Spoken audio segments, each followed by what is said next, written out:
ಸಿದ್ಧಾರೂಢರ ಮಧುರ ಚರಿತೆಯ ಹೇಳುವೆ ಕೇಳಿರಿ, ಪಾಪಗಳನ್ನು ಭಸ್ಮ ಮಾಡುವ ಕಥೆಯ ಕೇಳಿರಿ. ಸಿದ್ಧಾರೂಢರ ಮಧುರ ಚರಿತೆಯ ಹೇಳುವೆ ಕೇಳಿರಿ, ಪಾಪಗಳನ್ನು ಭಸ್ಮ ಮಾಡುವ ಕಥೆಯ ಕೇಳಿರಿ.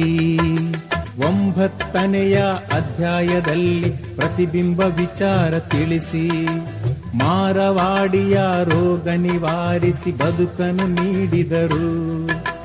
10ನೆಯ ಅಧ್ಯಾಯದಲ್ಲಿ ಅಭಿಚಾರ ಕರ್ಮಗಳಲ್ಲಿ ಪ್ರವರ್ತನಾದ ಬ್ರಾಹ್ಮಣಗೆ ನೀತಿಯ ತಿಳಿಸಿದನು.